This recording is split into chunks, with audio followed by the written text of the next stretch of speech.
Ito, ganun lamang lumipas yung araw. No, mabilis po ba yung mga araw?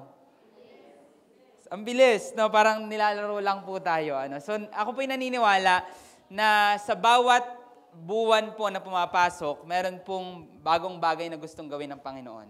And actually, even this year po, tayo po ay nag-e-expect pa din. Sino po dito nag-e-expect ka pa din sa mga bagong bagay na gustong gawin ni Lord sa buhay mo? Amen. Alam niyo po, tuwing may bagong bagay na nangyayari po sa ating buhay, ano po nagiging reaksyon natin? Tayo po ba ay sanay sa bagong bagay? Pag may bagong dumating, ay sanay na ako sa'yo. Ganun po ba yung reaksyon natin? Hindi. Pag may bagong bagay na nangyari, bagong bagay na dumating, tayo po ay, anong reaksyon natin? Masaya, pwedeng, paano pag pangit yung nangyari? Masaya pa din po. Masaya pag maganda, pero pag hindi tayo masaya. Pero isang bagay po na common na reaction po natin kapag tayo po ay may bagong nararanasan, ay tayo po ay naninibago. Sino po dito nakaranas ka ng manibago? Ay may ilan. Yung iba po, sanay sila sa lahat ng dumarating sa kanilang buhay. So, posible po may tao na lagi mong kasama dati, pero biglang nawala, biglang hindi mo nakasama ngayon, nakakapanibago.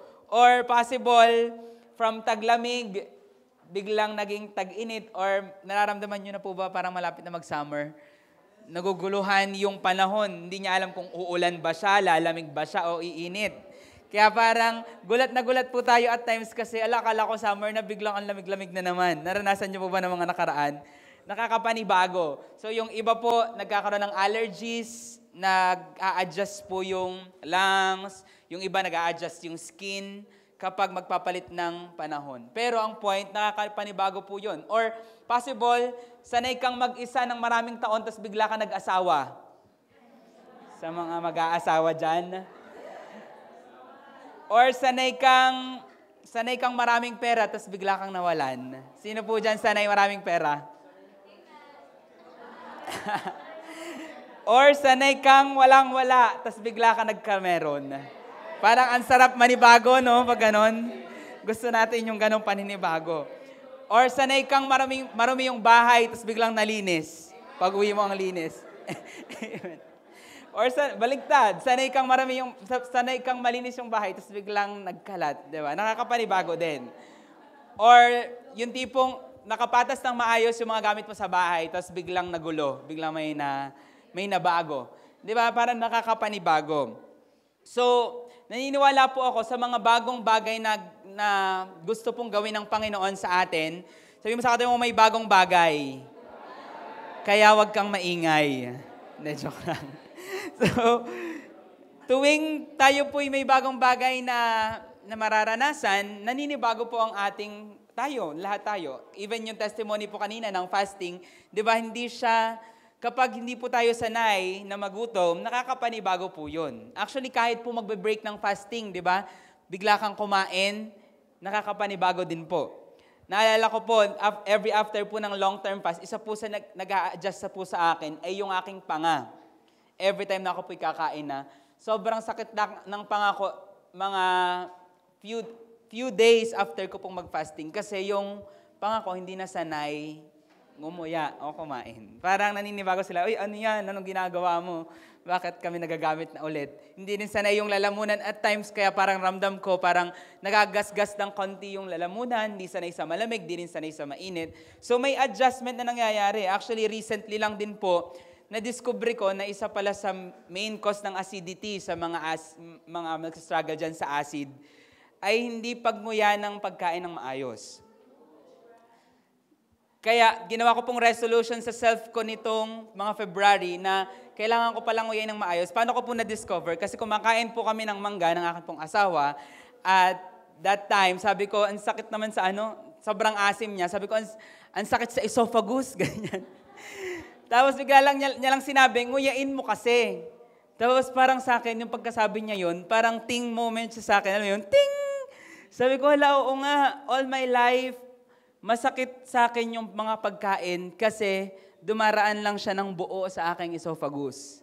Tapos, tinry ko nga nguyain that time. Nguya ko siya. Kahit siya ay maasim, nung nilunok ko na siya, sabi ko, ang sarap pala, first time kong kumain ng mangga nang hindi hindi masakit sa esophagus. Akala ko, yun lang talaga siya. Tapos, ang na-discover ko po doon, kapag tayo ay ngumumuya ng maayos ang pagkain,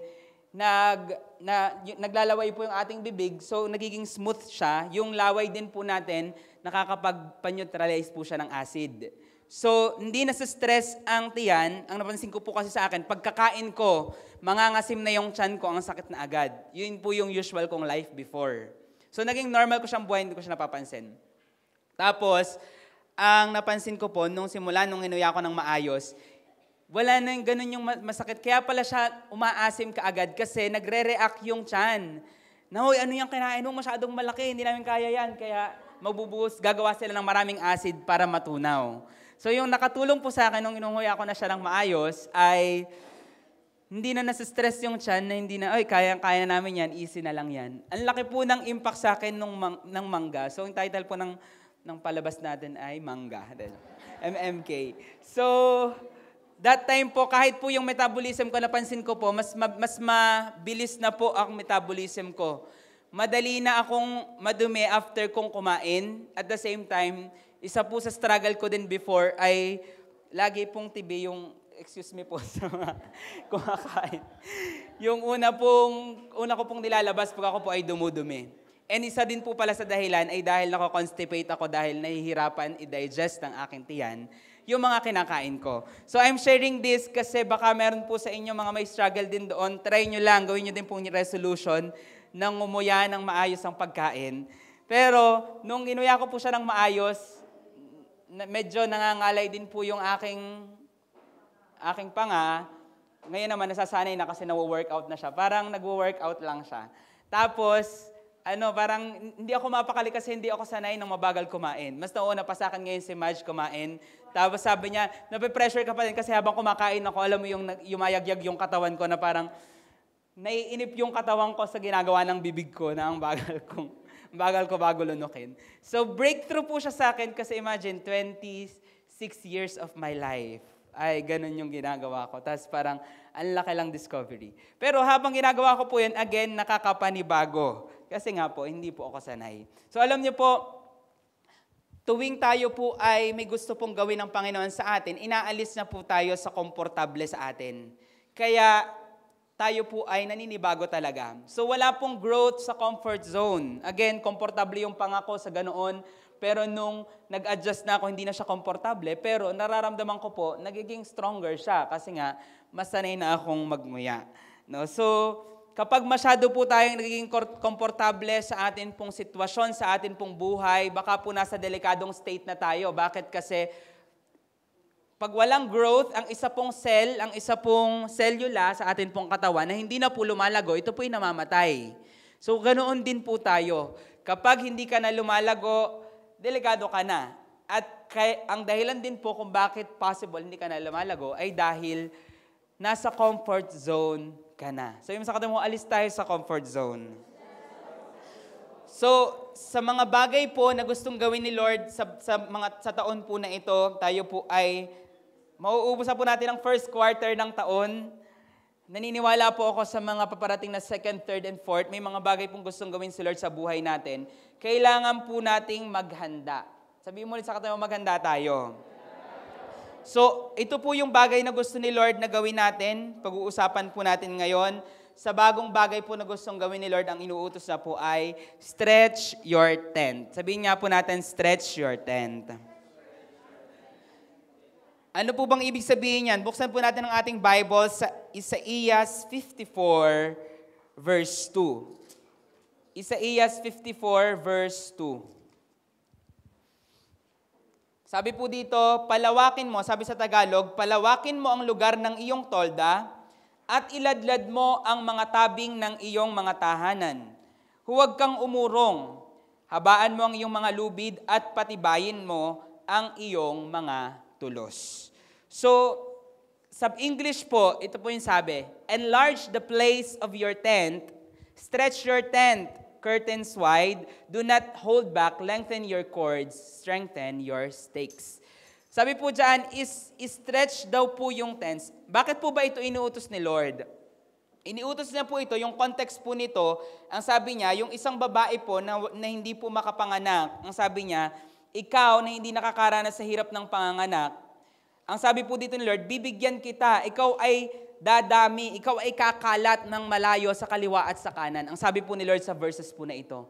Pero sinasabi po niya, bago kita bigyan ng maraming mga anak, kailangan mong paghandaan iyon. So, ang iniutos po ni Lord, ihanda mo yung titirahan nila, ihanda mo yung tutuluyan nila. So, kailangan po ng paghahanda bago po dumating yung ibinibigay po ng Panginoon. Sino po dito gusto mo yung blessing ng Lord? May 5. Sino po dito gusto mo yung pabor ng Panginoon? Marami pong bagay na gustong ibigay ang Panginoon, from favor to blessings to things na gusto kanyang pagpalain. Pero, ang tanong, handa ka ba? Sabi mo sa mga katabi mo, handa na ba kayo? Chinelas.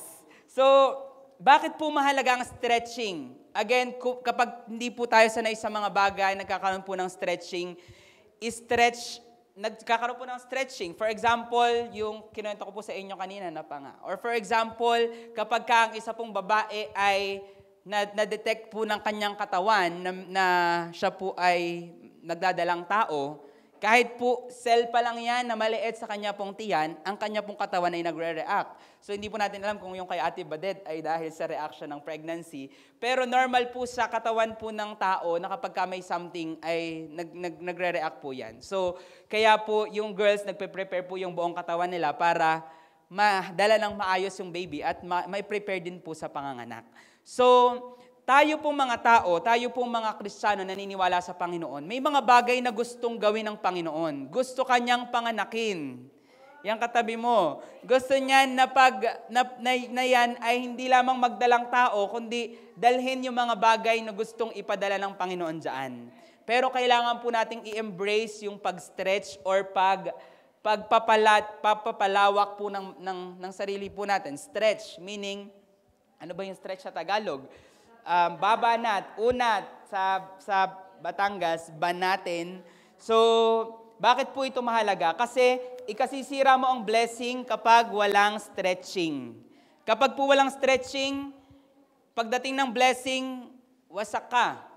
For example, isa pong 7 years old nagdalang tao, kaya po ba ng 7 years old? Hindi, kasi hindi prepared yung katawan niya for that. Kaya nga po, meron po mga teenage pregnancies na CS po talaga ang gagawin. Bakit? Kasi hindi po prepared yung kanilang body for that. Ganon din po sa mga nagji-gym, kaway-kaway po sa mga gym goers natin dyan. Yes. Mga may New Year's resolution po na live healthy this year. Kapag nag-gym, bakit daw nag-stretching, nag-warm up bago mag-gym sa mga gym goers?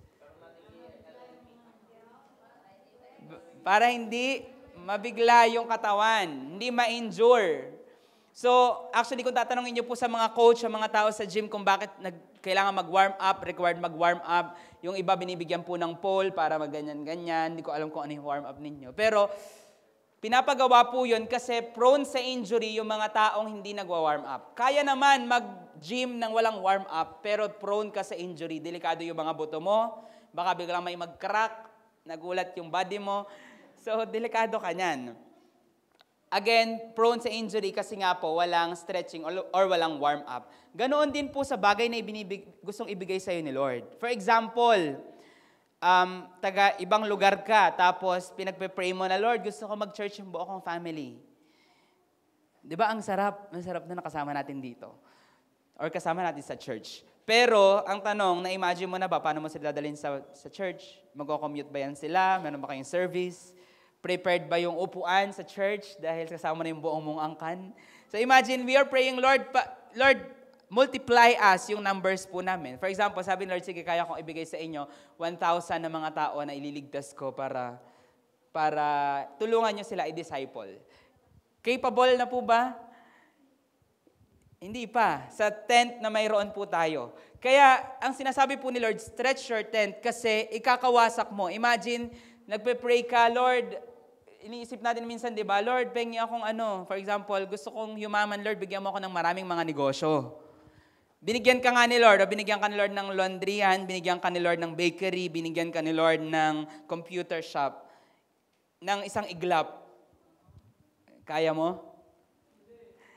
Masarap sana kasi wow, kikita, wow, may blessing, wow, favor. Pero ang tanong, capable ka na ba doon sa mga bagay na yun? Hindi. Kasi hindi mo alam paano i-manage lahat ng yon. So in short, napakahalaga po ng stretching kasi ikasisira mo ang blessing pag walang stretching. Kaya tayo po ay inihahanda ni Lord, yung stretching po, ito po ipaghahanda. Another thing po, when God is stretching you, He is preparing you. So, ikaw po ay inihahanda ni Lord. Tulad po ng sinabi ko kanina, paghahanda po iyon kapag tayo po ay nag-stretching para sa mga bagay na gustong gawin ni Lord. Another thing, pag wala pong stretching, wala ding multiplying. No? So, ibig sabihin, if you're praying na, Lord, gusto ko yung mga bagay na ito na mangyari sa buhay ko. Lord, gawin mo yung gusto mong gawin sa akin. Pero hindi po natin ine-embrace yung moment ng stretching, moment na hindi komportable. Hindi po i-allow ni Lord na ibigay niya po yung mga bagay na yun na atin pong hinihingi or pinagpe-pray. Ngayon, ang tanong, ikaw ba ay na-stretch na? Tanong mga sakta mo, na-stretch ka na ba? Na-stress. Na-stress lang, pero hindi na-stretch.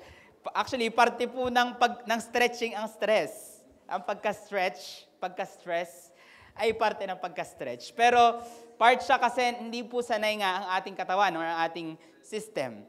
So, ang kailangan po natin gawin, how to stretch your tent, 4 things po para tayo po ay ma-stretch. Again, kung wala pong stretching, wala po yung blessing. So if you are praying for something great na mangyari ngayong taon, kailangan po nating ipag-pray din, Lord, sige, stretch mo ako. Lord, sige, ihanda mo ako.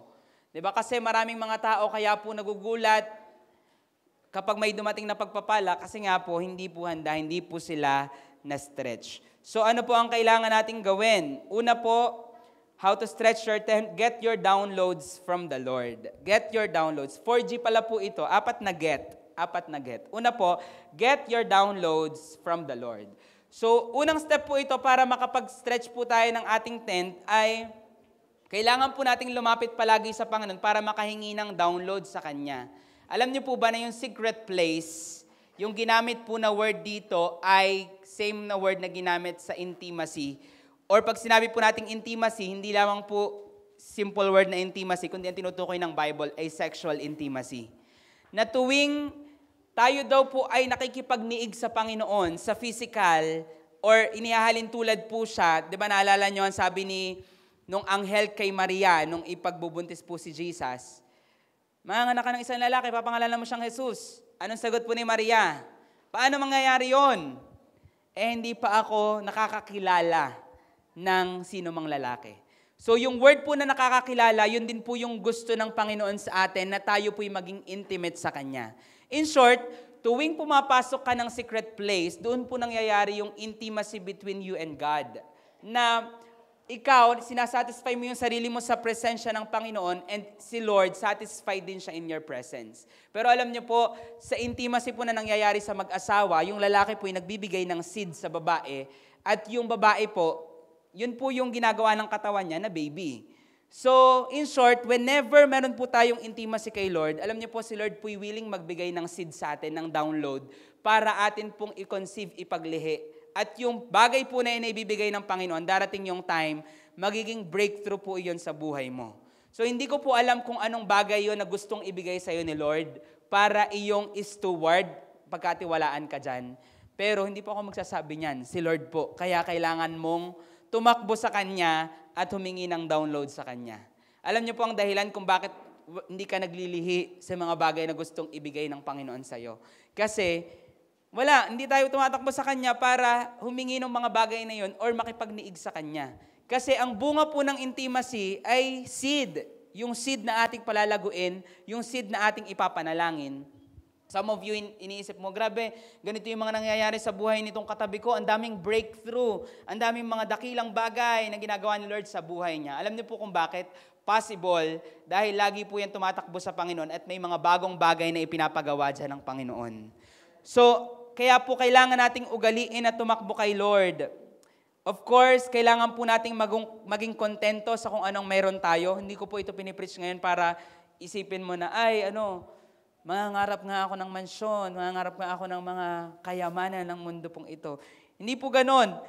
Of course, you need to be content with what you have, pero hindi po tayo dapat maging complacent. Hindi po din tayo dapat maging familiar. Do not be stagnant. Kasi hindi po kalooban ng Panginoon na tayo po ay manatili sa kung nasaan man tayo. Kasi ulitin ko po, pag yung katabi mo nanatili yan na ganyan lang, wala, palugso yan, pabagsak yan. Kasi ang isa pong selula, ang isa pong sel ng ating katawan na hindi lumalago, ito po ay namamatay. So, ang kailangan po natin gawin, let us continue seeking Him sa mga bagong bagay. Sabi mo sa katabi mo, may bagong bagay. Ngayon, kaya po maraming Kristiyano ang bored na po sila sa paglilingkod sa Panginoon kasi wala na po mga bagong bagay na nangyayari sa kanilang buhay. Alam niyo po, hindi kalooban ni Lord na bored ka. Tingnan mo ngayon katabi mo kung bored na yan. Bored na po ba? Hindi pa. Hindi pa. Pa-bored pa lang. Parang aeroplano lang. So, ngayon, may mga bagong bagay po na gustong gawin si Lord pero hindi po natin nare-receive kasi nga po hindi tayo naglalaan ng oras kasama siya. Alam niyo po ba personally, mula nung nag-serve ako sa Panginoon, gusto ko pong i-testify sa inyo, ang dami na pong dakilang bagay na ginawa ni Lord in my life. Even until ngayon.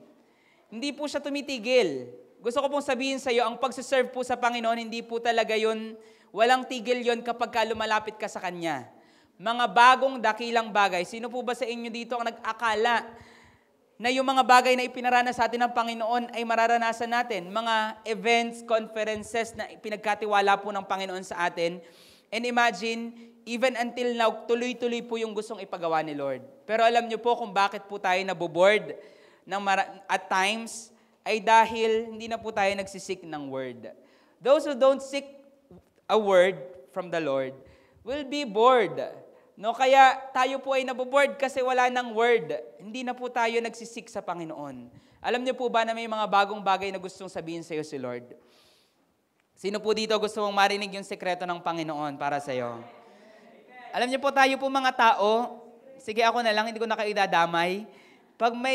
Pag sinutsutan ka, may sasabihin ako sa iyo. Huwag kang maingay ha. Pag ginanunan ka, parang may something sa loob mo na na-excite, parang kagulo na yung damdamin ko, parang ano yan? Gutom na ako. Ano magiging reaction mo, di ba? Gutom lang pala to, kala ko naman kung ano. So excited po tayo pag sinasabihan tayo ng sekreto. Alam niyo po ba si Lord, ganun lagi yung paanyaya niya sa'yo. No, may sasabihin ako sa'yo, may plano akong gawin sa buhay mo. Naalala niyo po si Abraham, nung plano po ni Lord na gunawin ang Sodom and Gomorrah, meron akong plano. Parang ginanon siya ni Lord, and ito yung plano ko. Dahil sa sobrang kasamaan nila, ganito na yung gagawin ko. In short, nag-share po si Lord ng secret. Sikretong malupit. Dapat, pumupunta lang ng secret place. So, in short, kung nais po natin ng mga bagong bagay, naboboard ka na sa Christianity, kung tingin mo sa katabi mo, bored na yan sa pagiging Kristiyano niya, kailangan na niya ng word from the Lord. Kailangan na po nating tumakbo sa Panginoon kasi nga po, meron pong mga dakilang bagay na gustong sabihin at ipakita sa atin ng Panginoon. Buksan niyo po ang inyong mga Bibles sa Jeremiah 33 verse 3. Tingnan niyo po ang pangako ni Lord kung tayo po ay lalapit sa Kanya. Jeremiah 33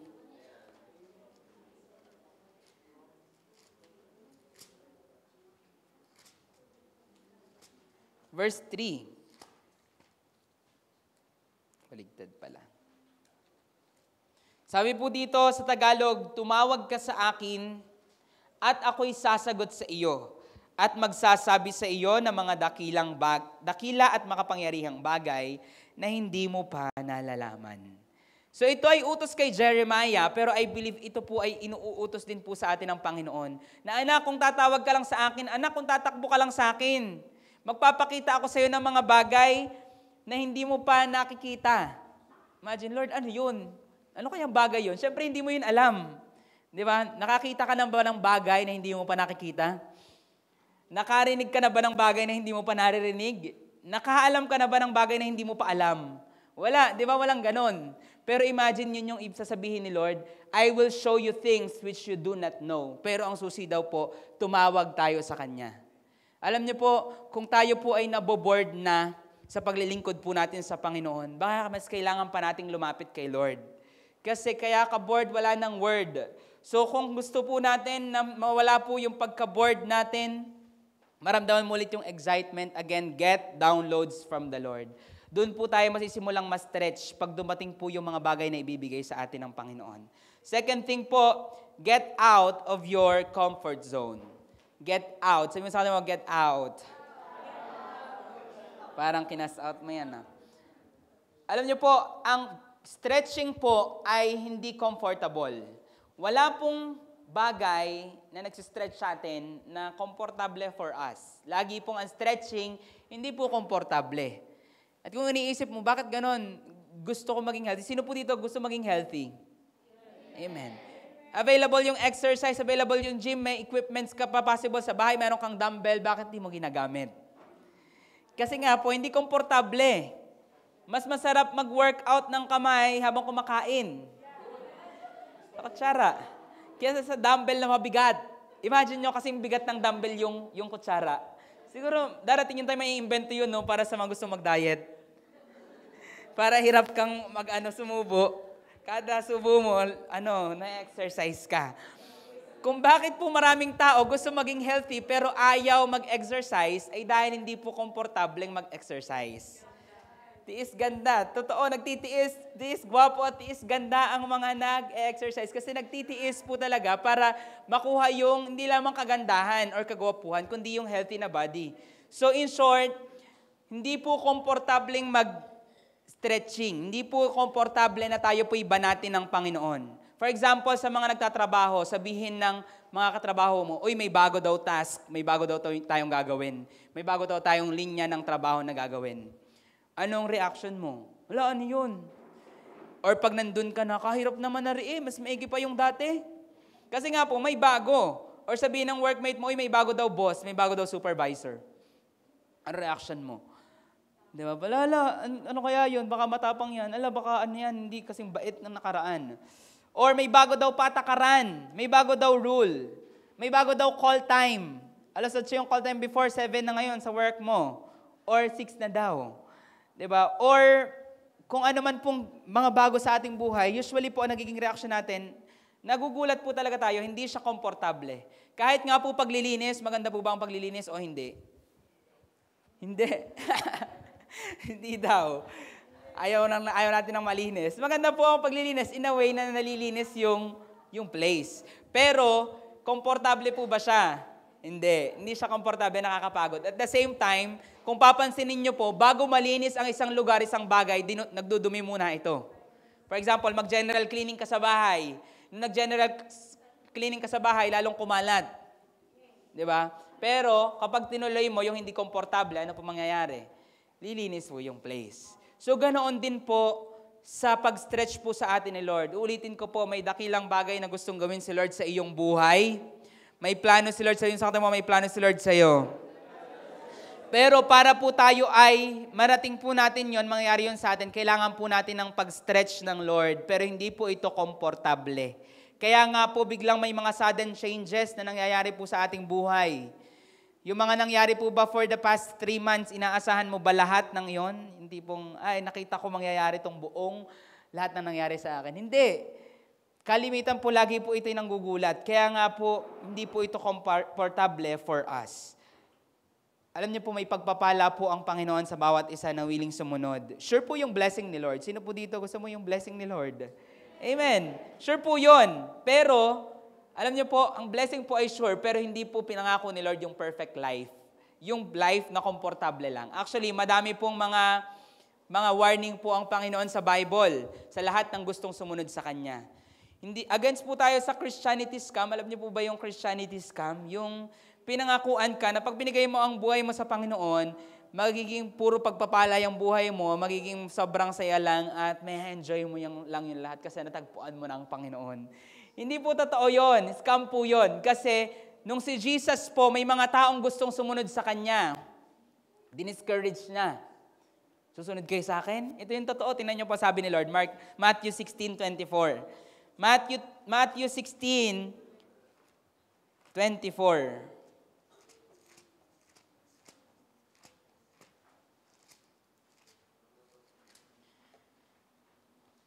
Pagkatapos ay sinabi ni Jesus sa kanyang mga alagad, kung ang sino man ay ibig sumunod sa akin, magsabi ng amen ng mga tagasunod ni Lord. Amen. Ito po ang sabi niya, tanggihan niya ang kanyang sarili at pasanin ang kanyang krus at sumunod sa akin.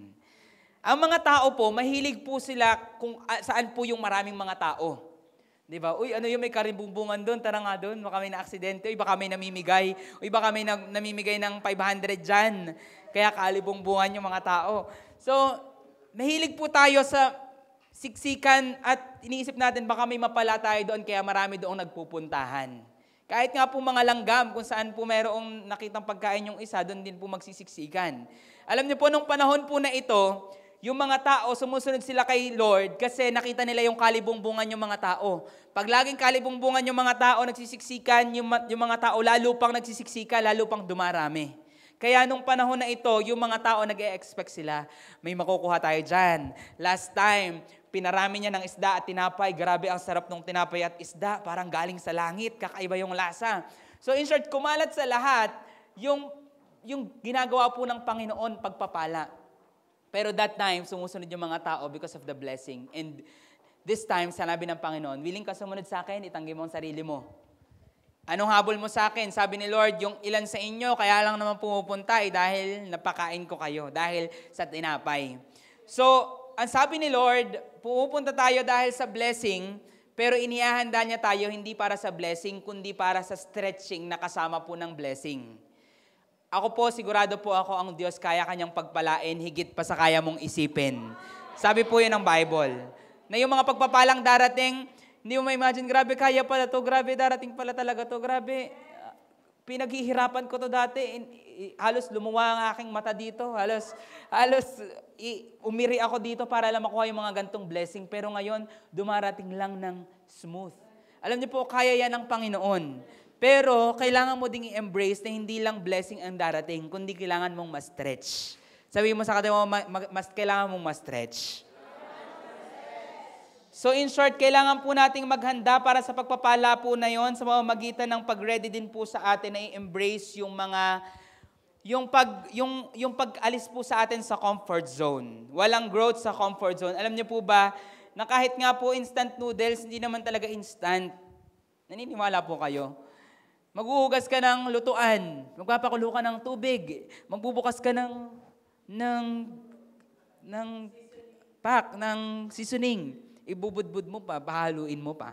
Yung instant talaga, pagkuha mo, kakainin mo na lang. Instant noodles nga po, hindi rin instant. Diba? So, kahit nga po, for example, yung mga binibigay ng gobyerno, mga ayuda, pinipilahan po yun, inaantay. Maghapon, tama po. Kahit nga po mga libreng pagkain na ibibigay po sa atin, kailangan mo pa ding isubo, kailangan mo panguyain. So, in short, kahit po yung mga gagawin ni Lord, lalo na po yung mga gagawin ni Lord, hindi niya po ito ibibigay sa iyo ng agad-agaran kasi nga po, kailangan po ng stretching. Pag may gagawin po si Lord, kailangan po ng stretching. Alam niyo po, kahit po nung magsa-start, di ba po titingnan po natin, ganito na yung church ngayon, pero paano ba ito nag-start? Naalala ko po, nag-start po ito sa isang tawag ng ninang, na wala na mag-handle ng Bible study, baka pwede mong saluhin, ganyan, ikaw na lang magtuloy. And for me, pinagpe-pray ko siya ng matagal, pero ang hindi ko alam, kaya palang gawin ni Lord yung pinagpe-pray ko. Alam niyo po ba na, tulad ng sinabi na, be careful what you wish for, sa atin, be careful what you pray for, kasi baka hindi ka sure sa hinihingi mo kay Lord, kasi kayang-kaya niya yung gawin. So that time, halos para po akong sinisilihan noon nung time nakatawagan ko ang ninang, gagawin talaga natin yun? Parang iniisip ko noon, magsasalita ako sa mga kamag-anak natin. Pero that time, nagsige ako sa kanya kahit sa loob ko hindi komportable. Kasi nga po, pag may bagong bagay na gustong gawin si Lord, especially answered prayer sa mga idinadalangin mo, kailangan mong alisin ka ni Lord sa comfort zone. So hindi ka komportable. Pag komportable ka pa, hindi pa yan yun. Sabi mo sa katabi mo, hindi pa yan yun. May next level. Kahit po yung panahon na nagmi-mission po, sinend out po kami ni Lord sa mission. Masaya po yun, nakaka-travel ka, marami ka na-witness ng mga miracles, pero hindi po siya komportable kasi ang nagiging tulugan po namin noon, biyahe dito, biyahe doon. Sakay po kami ng bangka na para kami mga disciple na halos lumubog yung bangka. May time sa airport, doon ka lang tutulog. Tapos, mas komportable sa bahay actually kasi doon luluto lang ang mama, kakain na kami. Pero sa mission, hindi rin po. Kailangan mong paghirapan yung kakainin mo. Kailangan mong either magluto, bumili, lumabas. So in short, kahit po ano mga bagay na gustong gawin ni Lord sa atin, kailangan po ng stretching. Sabi mo sa kanila, kailangan ng stretching. Kahit nga po itong paglipat natin sa bayan, alam niyo po ba, mas komportable po sa pinagkawitan. Walang binabayaran, may lutuan, makakapagkainan tayo after. Tapos, masaya lang doon. Parang walang ganito, walang echo. Bear lang tayo lahat doon. Mas komportable po na manatili doon, pero kung gusto po natin yung growth, kailangan nating mag-stretch. Kaya po pumunta tayo dito, tapos ang ingay-ingay nung una, tapos ang init, di ba, kailangan natin mag-stretch. Kahit nga po itong pag-upgrade natin ng sound system, pag-go po natin ng live, lahat po ng mga bagong bagay na gustong gawin ni Lord, hindi po siya komportable. Pag hindi ka komportable, okay lang yan. Sabi mo sa kanila mo, okay lang yan. Sabi mo sa kabila, mas okay yan. Tandaan niyo po yun, tuwing hindi ka komportable, mas okay to, mas okay to. I-mindset mo ngayon sarili na mas okay yan. Bakit? Kasi pag komportable ka na, delikadong place po yun. So kailangan po nating ma-stretch. So kaya nga po ang Panginoon, inaalaw niya po minsan na dumating po tayo sa panahon na hindi tayo komportable. Lord, bakit mo naman inayaang mangyari? Di ba, parang nagtataka ka na, Lord, ano to nangyayari sa buhay ko? Hindi ko ma-imagine na pwede palang mangyari lahat ng to. Alam niyo po kung bakit niya inaalaw yon? Para muli kang tumakbo sa Kanya, muli kang lumuhod, muli kang umiyak. Kasi baka sa sobrang komportable mo na, hindi ka na tumatawag sa Kanya. Sobrang komportable mo na, wala nang luhang lumalabas sa mata mo, parang alam mo lang, hayaya ko sa buhay ko, kaya ko itong gawin yung lahat ng mga ginagawa ko sa buhay. So nandun na po tayo sa state of pride na hindi na natin kailangan ng Lord. Alam ng Panginoon, delikado ka dyan, nawapahamak ka dyan. Kaya there are times, yung humbling po na ginagawa ni Lord, yung pagbasag, yung pag-stretch po na ginagawa niya sa atin, iniaalaw niya po yun para para hindi ka mapahamak. Kasi gusto kanyang ayusin, gusto kanyang pagpalain ulit. Kanina nga po nabasa ko or kahapon, mas may pakialam daw po si Lord sa kung sino tayo, kung ano ang nagiging tayo kaysa sa pupuntahan natin. Kung iniisip mo, gusto ni Lord, pagpalain ako, gusto ni Lord, ganito yung mangyari sa buhay ko. Hindi lang yun yung pakialam ni Lord. Mas pakialam siya kung ano nangyayari po sa loob natin. Yung nagiging maayos tayo sa loob at hindi lamang pinagpapala sa labas. So again, kailangan po nating i-embrace yung pag-alis po natin sa comfort zone kung gusto po natin ng mga bagong bagay na gustong gawin ni Lord. Third po, pangatlong get into a posture of faithfulness. Get into a posture of faithfulness. Ibig sabihin po, kailangan po nating pagtapatan yung mayroon po tayo ngayon para ma-embrace po natin yung stretching or para tayo po'y ma-stretch, ma-prepare sa mga bagay na gustong gawin ng Lord. Alam niyo po ba na tinatawag po tayo ng Panginoon na maging mapagkakatiwalaan sa season of stretching? May mga bagay na nangyayari sa buhay mo ngayon na hindi ka komportable. Meron po bang nakakaranasan ngayon? Amen. So season of stretching, gusto ng Panginoon na mapagkatiwalaan ka sa season na yan. Bakit? Kasi, alam niyo po, sa bawat pinagkakatiwala ng Panginoon sa atin, may CCTV pong nakatutok sa atin. Hindi mo lang kita, pero si Lord po yung nakatingin kung paano mo i-handle yung mga pinagkatiwala sa'yo. Tulad po ng sinabi natin ng mga nakaraan, ang Diyos po madaling magmahal. Sino po dito nakaranas ka ng pagmamahal ng Diyos? Ang Diyos madaling magmahal pero hindi po mabilis magtiwala. Ang Diyos madaling magmahal pero hindi mabilis magtiwala. Di ba may kinakanta tayo? Ikaw lamang ang nagtiwala sa akin. O Diyos, di kita bibiguin. Ano po kasunod? Magtatapat sa'yo, maglilingkod ako, o Diyos, kaibuti mo, ikaw lamang. Yeah. Bumirit. Ang Diyos po, mabilis po siyang magmahal, mabuti po siyang Diyos. Pero hindi po siya mabilis magtiwala. Totoo, pinagkatiwalaan ka ng Diyos. Pero una niyang pinagkakatiwala, of course, yung kaligtasan na mayroon ka, yung buhay na yan. Next ay pagkakatiwala kung dadaling ka niya sa next level, ay stretching. Alam mo ba na kahit yung mahirap na sitwasyon sa buhay mo, in-entrust din niya ng Panginoon sa'yo. Naalala niyo po si Job? Sabi ni Satan, Lord, kaya lang naman yan sumusunod sa'yo kasi pinagpapala mo. Try mong alisin lahat ng pagpapala niyan. Tingnan mo, susumpa ka niyan, hindi ka na niyan susundin. Ang sabi ni Lord, sige lang, basta wag mo siyang, galawin mo lahat, wag mo lang siyang papatayin. So in short, tiwala si Lord kay Job sa kanyang pagdaraanan. Parang ang harsh naman nun, pero imagine nyo nangyari after, ano po nangyari sa buhay ni Job after? Restoration, di lang restoration, grabing blessing, sevenfold na blessing. Sabi doon, kung magaganda at mga gwapo ang anak niya before, mas magaganda at mas magagwapo ang mga anak niya after. Pinaka magaganda at pinakagwapo sa buong bayan. Ano kaya itsura nun? Sino kayang artista yung kamukha? Sabi doon, kung mayaman siya, billionaire siya before, 7 times nung billion yung mayroon siya. Yung cattle na bilang na mayroon siya, yung sasakyan, yung cattle po kasi before, sinasakyan yun. So kung marami siya mga sports car before, 7 times. Again, hindi po tayo dito nagbibigay ng prosperity gospel na pag sumunod ka kay Lord, grabe pagpapalain ka. Hindi po ganoon yung sinasabi ko. Pero what I'm saying to you right now, even po yung stretching, pinagkakatiwala po yun ng Panginoon. Kay Job, kung bakit po ganun nangyari sa buhay niya, kasi in-embrace na po yung panahon na siya ay nasa stretch. Napagkatiwalaan po siya sa stretching season niya. Ngayon, ikaw ba na nasa season of stretching, ini-stretch ka ni Lord, hindi ka komportable, ano ang reaction mo sa bagay na yan na hindi ka komportable? Napagkakatiwalaan ka ba dyan? Kasi kung hindi ka mapagkatiwalaan dyan, sa hindi ka komportable, sa nahihirapan ka, sa napapaluha ka na lang sa sitwasyon mo, paano mo i-expect na pagkakatiwalaan ka, Lord, sa mas malaking bagay? Ang sabi ng Bible, kung hindi ka mapagkatiwalaan sa maliit na bagay, hindi ka rin mapagkatiwalaan sa malaking bagay. Kung makikita nyo po, tingnan nyo po, Matthew 25:15.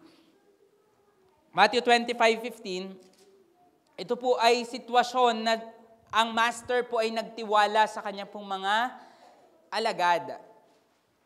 Matthew 25, naalala niyo po yung storya na ito, the parable of talents, ang talinhaga tungkol sa talento.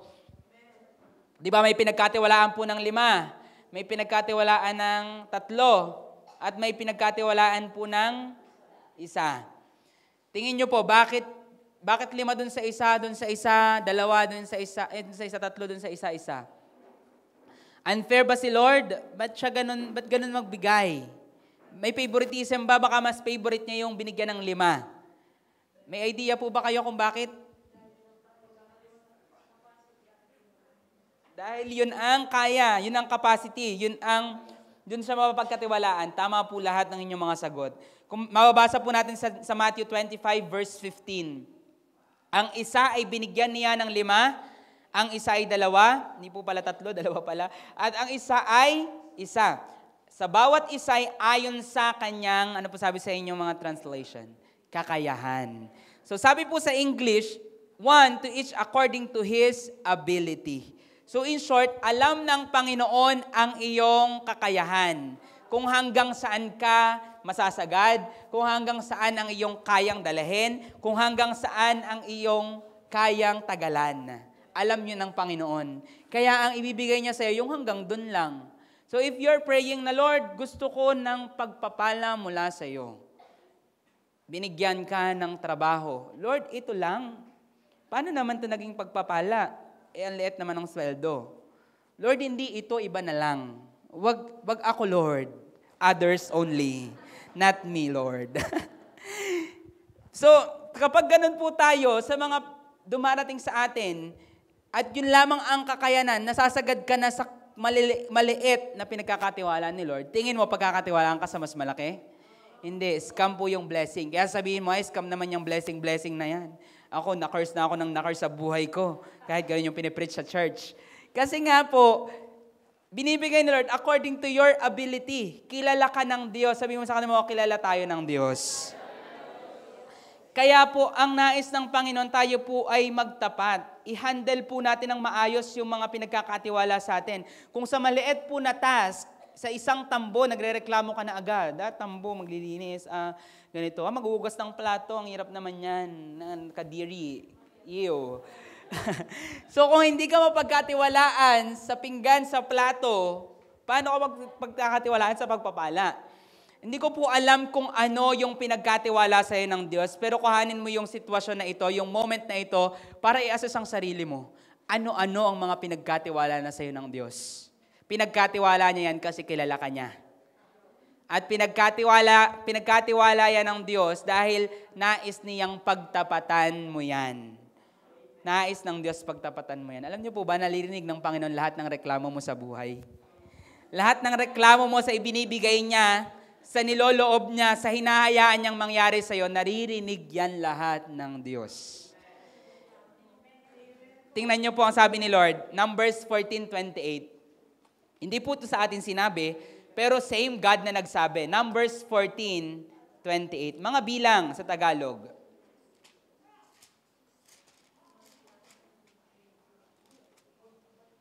Tingnan niyo po ang sabi ni Lord, sa lahat ng mga nagsabi po ng mga pagrereklamo sa mga bagay na nangyayari sa buhay mo, sa mga bagay na natatanggap mo, inaalaw ng Lord, tingnan niyo po, sabihin mo sa kanila, sabi po ni Lord, ako'y buhay, sabi ng Panginoon. Kung ano ang sinabi ninyo sa aking pandinig, ay gayon ang gagawin ko sa inyo.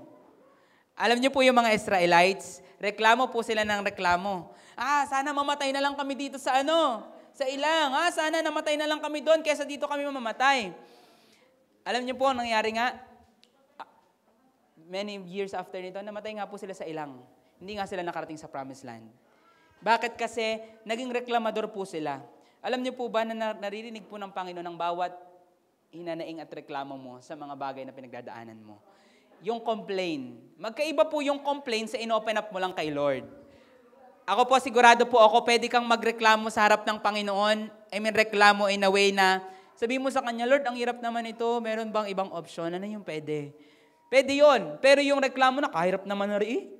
Yung para mong pinaparinggan si Lord, magkaiba po kasi yung pinagpe-pray mo kay Lord, Lord, honestly, nahihirapan po ako, parang gusto ko nang sumuko, pero isustain niyo po ako. Sabi nga po, tuwing ikaw daw ay nahihirapan, huwag kang manalangin na alisin sa'yo yung paghihirap. Manalangin ka na isustain ka ni Lord sa paghihirap na yun, palakasin ka niya, para maging mas matatag ka. Kasi pwede nyo pong i-open up yun, Lord. To be honest, ito po yung nararamdaman ko, hirap na po ako, naiiyak ako, napapagod ako, na i-open up mo yan kay Lord. Unlike yung pumunta ka sa trabaho, grabe naman itong trabaho na to, ang hirap naman ito. Lord, para naalala ko po, ano ba yung kahapon? Meron kaming kinakain, at Jollibee kasi nag-breakfast po kami, papunta ng preaching. Ano ba yung sabi ko dun sa chicken?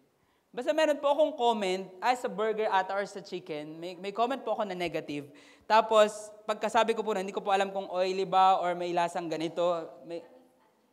Parang ganun, matamis ata yung burger. Ang tamis naman itong burger na to, ganyan. So, that time, meron pa akong salitang nasabi na reklamo. Tapos na-receive ko agad yung rebuke ng Holy Spirit na ba't ako nagreklamo? Ay, thank you Lord sa pagkain, ang sarap ng burger. Sabi ni Mas, yung nirebuke ka ng Holy Spirit agad. So, in short, hindi po kalooban ng Panginoon na tayo po ay reklamador kasi alam niyo po yung mga pagpapala galing po yun sa Kanya. At ang sabi po ni Lord, buhay ako, sabi ng Panginoon. Tuwing nagre-reklamo ka, paalala mo sa sarili mo, buhay ang Diyos. Sabi mo sa kanila, buhay ang Diyos. At ang buhay po nakakarinig. Wala pong buhay na Diyos na hindi po makakarinig. Lahat ng sinasabi po natin, naririnig niya. At nakikita niya ang mga reaksyon natin. Kaya, again, pagtapatan po natin. Alam niyo po kaya hindi ka magugulat, bakit ganon yung bagay na inirereklamo ko, inalis ng Panginoon sa akin? Kasi nga, hindi ako nagre-reklamo, ha? Ganon dapat. So, in short, naririnig po yan ng Panginoon. Kaya nga po magtataka ka minsan, ay, thank you Lord, kasi wala na yung bagay na yon, ang hirap-hirap noon. Ang hindi mo alam, hindi mo dapat ipagpasalamat na inalis sa'yo yung pinagre-reklamo mo. Kasi tinanggihan mo din yung pagpapalasa ng ibibigay ng Diyos after nung paghihirap na yon. Kasi inihahanda ka pala ni Lord. So kung nadalian ka na dahil nawala yung inirereklamo mo, Lord, pengi pa ng mas mahirap. Joke lang, Lord, joke lang. Bigla mong ginok si Lord, no? So, in short, masarap siya sa feeling na ay nabunutan ako ng tinik, pero ang hindi mo alam, meron sanang ibibigay si Lord na pagpapala. Pero dahil natanggihan mo yun, hindi siya dumating. Kung si David po, kung naalala niyo po, tinanggihan niya ang oso at saka ang leon, tingin niyo po, kaya niya si Goliath? Hindi. Naalala niyo po, nung papatayin si Goliath, sabi niya, ano bang makukuha ko pagka napatayan si Goliath? Di ba? Ganun yung mindset niya kasi alam niya, kaya na niya si Goliath. Pero gusto niya malaman na yung makukuha. Pakakasalan yung prinsesa at ibibigay sa iyo yung kayamanan. Bibigyan ka ng kayamanan ni Saul. Sabi niya, G ako dyan. So si David, sabi niya, maganda yung prinsesa, ang anak ng hari, ay mapangasawa ko. So, in short, si David that time, kung bakit nakuha niya yung pagpapala ng Diyos, ay dahil napagkatiwalaan siya sa leon at sa oso. Ang leon po ba at oso ay madaling kaharapin? Hindi. Katulad ng pinagdadaanan mo. Mahirap yan. Pero gusto ko sabihin sa iyo, pag yan naging mabuting katiwala ka dyan, pagdating ng Goliath sa buhay mo, easy na lang. Easy na lang. Sabi mo sa kanila mo, easy na lang. Isang bato lang yan, tumbayan. Alam niyo po kung bakit tayo nagugulat sa mga Goliath na dumarating sa atin? Kasi lagi mong tinatanggihan yung oso at leon. Oso at leon pa lang yan, hindi ko yan nilalang dahil madali lang yan. Mahirap yan, oo. Pero kung magiging tapat ka dyan, magiging mabuting katiwala ka, again, nasa posture ka ng faithfulness, ay sasamahan ka ng Panginoon at yung mas mahirap pero mas rewarding, darating po yun. At mas kaya mo na sa susunod. Sabi mo sa kanila mo, mas kaya mo na. Sabi mo sa kabila, sabihin mo, magtapat tayo. So last po natin, and then tayo po ay mananalangin, ay get ready with expectation. Pang-apat po na get ready with expectation. So, napakahalaga po nito na kung tayo po ay nais nating ma-stretch, maihanda po ni Lord sa susunod po na season ng ating buhay, ay lagi po tayong mag-expect. Ang tao po na nag-e-expect, naghahanda. Wala pong taong nag-e-expect na hindi naghahanda. Halimbawa, sinabihan ka, uy, pupunta daw din yung boss sa inyong bahay. Ay, bakit gan? Ano daw oras? So, tinatanong mo na agad anong dahilan, anong oras pupunta, bakit? Kasi anong gagawin mo? Maglilinis ka, mag-ayos ang bahay, magpapabango pa, magluluto, maliligo. Ang dami mong gagawin kasi nag-e-expect ka. Nag-e-expect ka, kaya maghahanda ka. Ngayon, alam niyo po ang dahilan kung bakit wala kang paghahandang ginagawa. Kasi wala ka ng expectation. Ang isang, sa mga nagbubuntis po dito, ang dami pong buntis. Sabi po ni Sir Emel kanina, ang dami nagbubuntis mo. Sir, baka sasali ka ha. Sali ka na soon. Sabi niya, ang dami nagbubuntis. Alam niyo po, kapag nagbubuntis po ang babae, sa mga araw po ng pagbubuntis, naghahanda na po yan sila. Ano isusot ng bata, paano yung pambayad sa hospital, paano yung saan yan tutulog, paano yung nagpa-practice umiri. Alam niyo po ba, tip lang, kasi na-discover ko sa meron po kaming ninong at ninang na nagsabi sa amin, yung body daw po ng katawan ng babae, kapag yan po ay nagbubuntis at manganganak, meron po yung natural na pain reliever. Nagre-release po ng mga hormones para maging painless yung panganganak sa natural birthing. Ibig sabihin, walang ituturok na kahit anumang anesthesia, walang anumang gamot na gagawin, walang mahirap na procedure. Hahayaan mo lang sa normal labor. Ito po ay sa mga kaya ng normal labor. Kasi meron po mga complicated talaga. Halimbawa nga po, hindi kaya ng body. Kasi nga po masyadong bata or masyadong maliit. So, sa mga normal, okay naman yung katawan, nagre-release daw po ng maayos ng hormones yung katawan na nagiging pain reliever. Kung nakita niyo po yung panganak ni Iya Villania, na para siyang, inirelang niya, para siyang parang gumuyaba ng manhi, parang lang yung ginawa niya.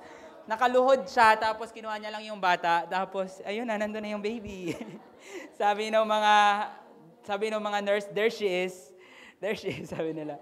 Yun lang, ganun lang ginawa. Kasi nga po, na-prepare po siya. And naka-mindset din po siya na nagre-release na maayos yung katawan niya. Si Lord po kasi amazing siyang gumawa ng katawan. Meron po yung mga pain reliever para maging painless yung panganganak. So meron po kaming nina na nagsabi noon na ganun yung panganganak niya. Water birthing, siya po yung nasa tubig, nasa pool, inflatable. Tapos support lang siya ng mga tao doon, ng mga expert na gumagawa noon. Ini-encourage, tapos sinasabihan yung dapat gawin, hanggang sa inianak niya na yung anak niya na walang katulong dun sa tubig. Nandun lang, support lang sa paligid. So, in short, na-prepare po ng maayos yung kanila pong katawan kasi nga, nag-e-expect. Alam niyo po ba, ang katawan din natin marunong mag-prepare pag nag-e-expect. Di ba? Halimbawa, madilim, tapos may tumawag sa'yo, uy, parni ka. Di ba? Pag lalakad ka ba ng mabilis? Mas madilim. Hindi. Nag-e-expect ka na, baka gulatin ako. Prepared ka. Kaya pag biglang may pumatak, may ipis o may daga dun sa likod, gulat na gulat ka kasi prepared kang tumakbo, prepared kang sumangga, kasi nga po, nag-e-expect ka. Alam niyo po, again, ang gusto ng Panginoon, kung gusto mo sa next season, yung favor, yung blessing na ibibigay niya, maging handa ka sa lahat ng yun, kailangan mong mag-expect na may gagawin talaga si Lord. Some of you na narito, wala ka ng expectation, kaya wala ka rin matanggap. Alam niyo po, ang sabi sa James 1:6-7, tingnan niyo po James 1:6-7, ito po yung last verse na ating babasahin. James 1, Santiago 1, verse 6-7. Ngunit humingi siyang may pananampalataya na walang pag-aalinlangan. Sabi mo sa kanila, walang pag-aalinlangan. Sapagkat ang nag-aalinlangan ay katulad ng alon sa dagat na hinihipan at ipinapadpad sa hangin. Sapagkat ang taong iyon ay hindi dapat mag-akala na siya'y tatanggap ng anumang bagay mula sa Panginoon. So kapag ikaw daw, lumalapit ka kay Lord nang may pag-aalinlangan, wala nang expectation, nagda-doubt ka sa mga bagay na binibigay niya, sabi dito, huwag kang mag-expect na may matatanggap ka. So kung ikaw ay naiinggit sa binigyan ng 5, kung ikaw ay dadalwa o isa ang binigay sa'yo, i-assess mo ang iyong sarili, paano ka ba mag-expect, paano ka ba mapagkatiwalaan sa mga ibinibigay sa'yo. Ang sabi ng Bible, kaya wala kang matanggap kasi iniintay ng Panginoon yung pananampalataya, yung expectation, yung pag-asa at pag-aantay mo sa Kanya. Alam niyo po, ang nais ng Panginoon, tayo po'y laging mag-expect. Always expect more from God. Ang Diyos ay gagawa kung tayo'y maniniwala. Alam niyo po, mula po sa maliliit na bagay hanggang sa malalaking bagay, kaya po ni Lord gumawa. Gusto ko, ito po'y basic na bagay, usapang pananampalataya, pero napakahalaga po kasi this is all about faith. Yung atin pong pagsampalataya ay tungkol lang sa pananampalataya. Kaya kung pananampalataya po yung ilalaglag mo, nasaan pa ang iyong pagsampalataya? Nasaan pa yung faith mo? Nasaan pa yung paglilingkod mo sa Panginoon? Walang sense kasi nga po, ang faith po yung kailangan natin. Alam niyo po, nung isang araw, ako po ay pumunta ng City Hall at maagang-maaga po yun, kapag ako po hindi nakaparking kaagad, ay malilate po ako sa work. So, manganganib din yung work ko. So, that time, nagpunta po ako ng City Hall and alam ko, siksikan po yung mga tao. Nakita niyo po ba yung parking sa City Hall tuwing umaga? Siksikan po talaga, kasama po yung mga sidewalk na may parking, na may mga nakapark. Sa harap ko po ang daming nakapila. So, parang, Lord, imposible ako makapark dito. Sa tao, imposible, pero sa iyo, walang imposible. Alam niyo po, that time, I'm sharing this kasi naging revival siya sa faith ko sa maliit na bagay. Kasi sabi ko nun, parang doon binild ni Lord yung faith na iniremind niya lang na kaya ko yan, kahit yung simpleng bagay na yan. So sabi ko, Lord, ikaw ang kayang gumawa. Kahit madelay yung mga nasa harap ko, nasa likod ko, ano maging hadlang, gagawin mo para lang pag masaktuhan ko, na pagtigil ko kung saan man, aalis yung nakapark at makakapark ako. So pagpasok ko doon sa parking, puno. Pagpasok ko sa kabilang parking, puno. Maraming nakapila. Sa harapan ko, may babae na hindi makaliko. Sasabitan niya itong gilid. Pag gumanon siya ng konti, sasabitan niya yung naroon. Hirap na hirap pong lumiko. Siguro mga 5 minutes siyang nagmamaniobra. Itutuloy niya sana, muntik niya naman sabitan to. Parang gusto ko naman bumaba. Uy, ate, sasabit. Pero that time, sinave naman siya ni Lord. Umatras siya, tapos bumelo siya, kumabig siya ng malaki. Tapos nakaliko siya dahan-dahan. So habang nangyayari po yun, ako'y natatawa kasi Lord, ito yung sinasabi ko, na kaya mong mag-delay para lang may masaktuhan ako mag-aalis. So lumipat po ulit ako ng parking, wala, lumabas na ako doon, ayaw. Hanggang sa nung nandun na po ulit ako sa kabilang parking na una kong pinasukan, ay biglang kita ko yung natapatan ko po, umalis. So in short, meron na akong paparkingan. Pero hindi lang yon kasi pag tanaw ko po doon sa katapat sa loob, dalawa yung umalis. Sa harap ko, may dalawa din. So kahit pumauna sila doon, meron pa din akong paparkingan dito. In short, pagpasok ko po, sayang-saya ako kasi, Lord, finally, yung mga tao sa likod ko at yung mga nasa unahan ko, mga hindi nakapark. Pero ako, nasaktuhan ko yung parking na, sakto lang po kakalabas. So in short, during that day, grabe, iba ka talaga, Lord, kahit yung flick parking, kaya mong tugunin. So, I'm sharing this kasi alam niyo po, kahit po si Lord, saan maliit na bagay yan, panahon man yan, anumang bagay yan na pinagpe-pray mo, kayang-kaya yan ng Diyos. Sabi mo sa akin, kayang-kaya ng Diyos. Pero paano ka mag-prepare? Ikaw ba ay naghahanda? May expectation ka pa ba? Kasi alam niyo po, kung bakit po tayo hindi nakakapag-handa, ay dahil nga po, baka wala na po tayong expectation. Alam niyo po, your level of preparation is parallel to your level of expectation. Kung gaano ka maganda, ganoon. Kung gaano ka maganda, ibig sabihin, ganoon din kalaki ang expectation mo. 'Di ba? Kaya po tuwing may bagyo, maraming tao po yung namamatay kasi most of the time, minamaliit po nila yung bagyo. Pag minaliit nila yung bagyo, biglang, wash out. Kasi nga po, hindi po nila na-expect na ganun pala kalakas. So, ganoon din po sa hinihingi po natin sa Panginoon, expect from the Lord. At kung totoo ka pong nag-e-expect, kailangan mo maghanda. Ngayon, pinagpe-pray mo ang iyong family na ma-save. Na-expect mo ba na, nagpe-prepare ka ba na mag-preach sa kanila? Nagpe-prepare ka ba na makasama mo sila sa church? Na-imagine mo na ba nakatabi mo sila? Alam niyo po, nung una, nung dinidil po ni Lord na gusto niyang i-save yung family ko and I was praying, Lord, save my family. Alam niyo po yung dinil niya po sa akin. Nag-worship lead po ako that time. Na-receive ko po, what if nag-worship lead ka tapos nandyan yung family mo? Kaya mo bang mag-worship lead? So, inisip ko po noon, ang cringe, Lord, parang hindi ko yung kaya. Ihanda mo muna ako, parang hindi ko pa yun kaya. Alam niyo po yung mga pinadil ko sa Panginoon, ini-imagine ko na nakasama ko sila sa church. O what if, save ko yung family mo, tapos ikaw magpipreach. Lord, ikaw lang magsimula, ako magtutuloy. Sabi ko kay Lord.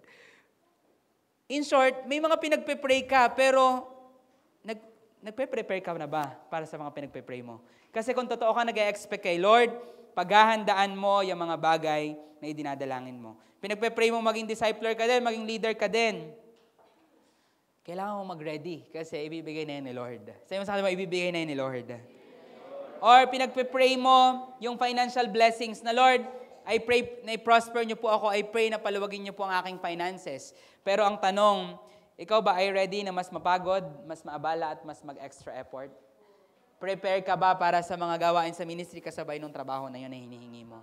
Kasi kailangan po nating mag-prepare kung tayo po ay totoong nag-e-expect. Kasi kung tayo po ay mas stretch, kasama po doon yung expectation natin.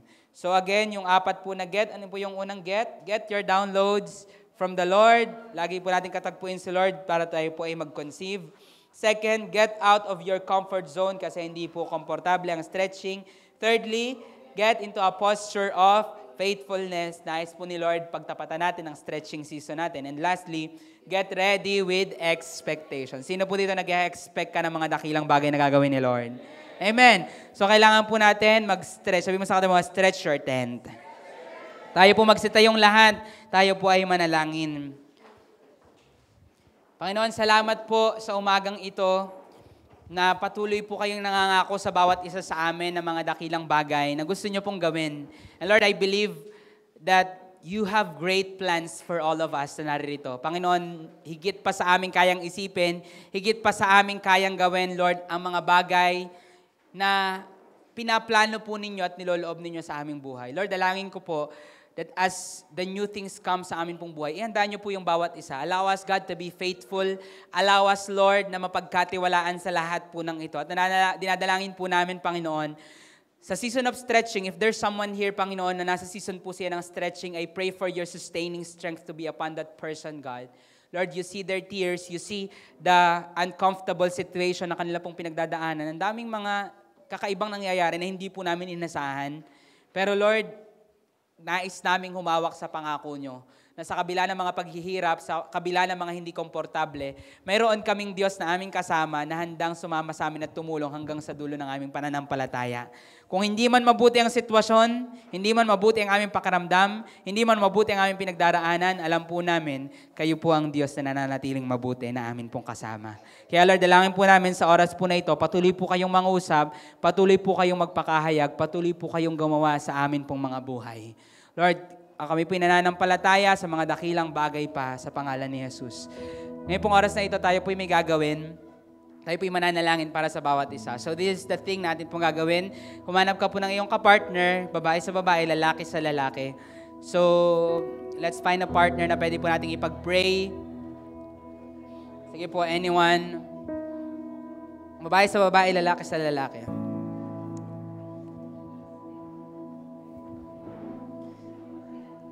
Sa mga kasama po online, kung meron po kayong kasama dyan, pwede po kayong humanap din ng partner to pray for. So, this is the thing na atin pong gagawin. Okay na po ba? May partner na po ang lahat? Yung mga nasa CR po, pag wala po kayong kapartner, punta po kayo ng CR kasi meron po mga nagtatago doon.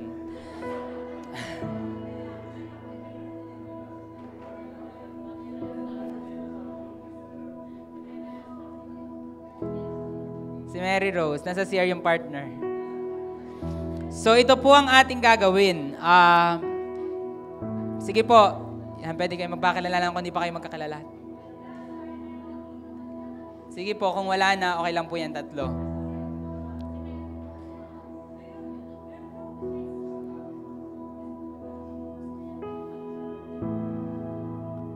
Ayan, okay na po, may partner na po lahat. So, ang atin pong gagawin ay si Ate Ara, wala pa.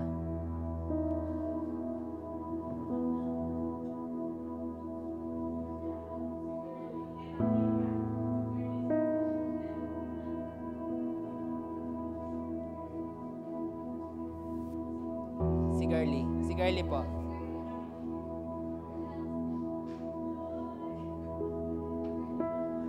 Okay na? Si Ate. Ayan po, so atin po gagawin ay mananalangin po tayo para sa isa't isa. Pero hindi lang po yun, let us allow God to speak to us tungkol po sa tao po na yan na ating kausap. No? So may mga bagay po yan na gustong gawin si Lord dyan, and let us ask the Lord for confirmation na ibibigay niya sa iyo. No possible word or image, anything, allow the Lord to speak to you prophetically about sa tao na yan. So anything na pumasok sa iyo when you pray, any word that you want to release, any confirmation, any image, vision, anything that you receive from the Lord, let us allow the Lord to speak, and then allow the Lord to speak through you.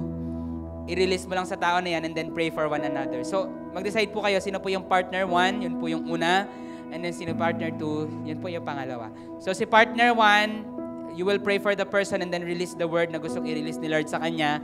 You can converse, pwede yun, pero pray for that person, i-release po natin yung word. And then, tapos na po si partner 1, si partner 2 naman. Okay po? So, sige po, let us start praying for one another. Sige po.